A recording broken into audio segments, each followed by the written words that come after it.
Hey, good morning. Chuck here with Apple Drains. Today we're out here on St. Augustine Beach, the nation's oldest city for people that don't know about St. Augustine, over 500 years old. Anyways, we're putting in a yard drain, and let's take a look here. So from this area back here, where you can see the exposed giant tree roots, water just floods and floods, especially during the northeasters or during a hurricane, either one. This area is totally underwater. In fact, pretty much the whole island is underwater.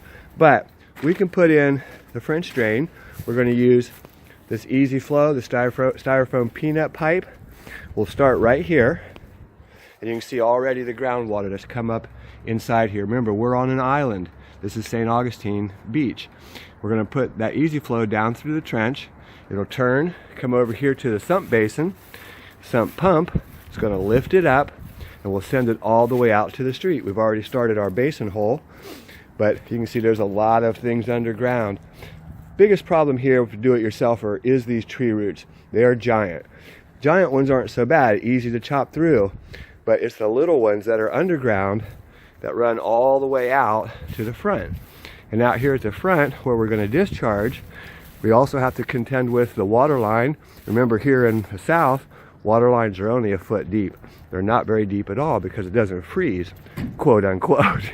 Been below freezing here this whole week. But you can see the root system that comes through here. We'll discharge right out here at the street. Okay, so we've got the bulk of this excavation done.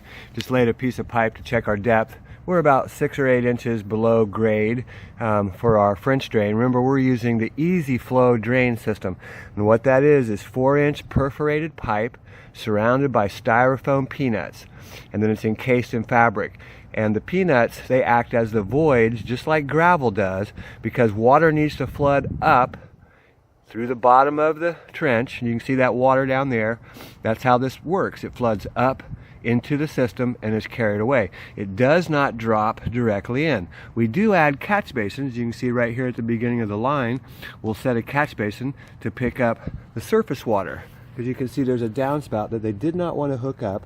It's just a matter of cost. That downspout would have needed to go in a separate trench, but that water is going to come across. We need to put a catch basin here. It also just picks up all the instant surface water. In other words, when it rains hard, flash flood, it comes across the yard into the system and is carried away. But the bulk of the water, and the reason that things flood is because the ground fills with water and there's no place for that surface water to go. So again, the bulk of the excavation's done. You can see the trench. Just kind of walk you through it behind that bush. Over here, we started to put our sump basin over here. You can see it's just full of water right away. But we may move that line, we may move that basin right over here. And the reason being is that we're getting pretty deep. And this is only a 24-inch deep basin. So we've got to have room for water to come in. In other words, we'll probably still be coming in about right here with our inlet line, which is plenty of room. The pump sits way down here at the bottom, but we need some room for water to fill up inside the basin. So you can always modify your system. That's not a big deal. This is all going to be French drain. And again, you can see the trench is already filling with water, same level as in the back. Low spot over there by the big tree roots. Put a catch basin, more easy flow, French drain across there. And then our discharge will be in the same trench, but then we switch it over, comes out, and we'll be using 2-inch PVC, and it's going to run all the way out to the front, a long discharge. You need a good pump. We're using a 1/2 horsepower Zoeller M98 to push that water. And there are tons of roots out here. These are some type of oak, and they just love to be on top of the ground, but there is a lot of roots to this area. Almost got it, and we'll be ready to install. Okay, so we're ready to set up the Zoeller M98. This is a 1/2 horsepower pump, and it comes with a 3-year warranty. This thing is really powerful, and I suggest you use this on any outdoor drainage that you do with a sump basin outside.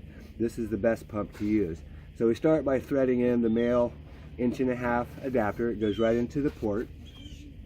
Next, I've already cut all these pieces. We're going to put a small riser.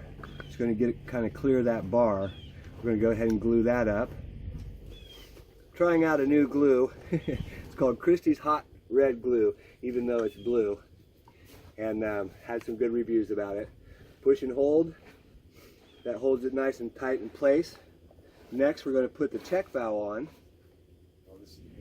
Remember, check valves only allow water to flow one direction, and the arrows help you decide, help you know that the water flow is this way. We put that on. These are no-hub adapters with stainless steel clamps. Kind of a tight fit, but it'll go. We like things nice and tight, basically. Now we're going to tighten that up with a 5/16" nut driver using your handy dandy Black & Decker or whatever you're using is fine too. Make sure your clamp's on the rubber no hub, and then just as tight as your drill can make it. I've already tightened these two clamps, so we're all set there. Next, we're going to use a small riser because this is actually coming clear up. Pull it up. It's actually coming clear up close to the lid now, and we're running out of space down in the sump pit. So just a small little riser. That's going to go down inside the no hub. And then we're going to have a 90-degree turn on that, which is going to accept, our discharge line as it comes out. So let's go ahead and set this in and double check, make sure everything's plumb and where we want it.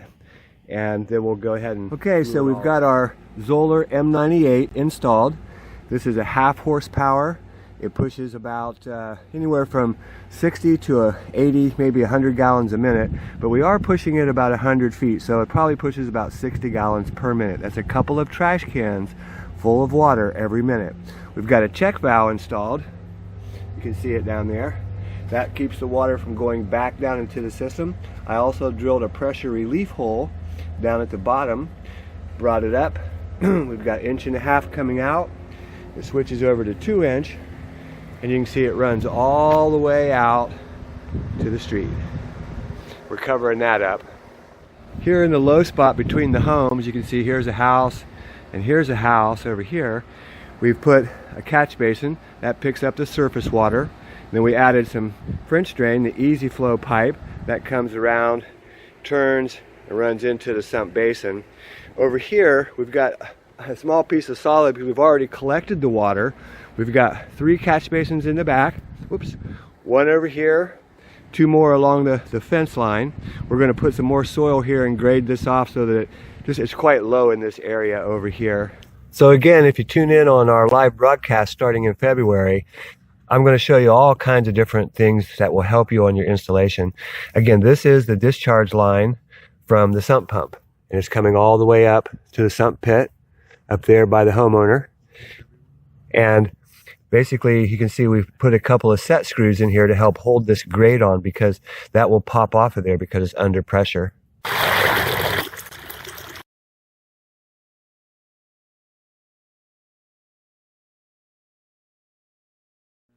Hey, this is Chuck with Apple Drains, reminding you that if you believe you can do something, I guarantee you can do it. Have a great day.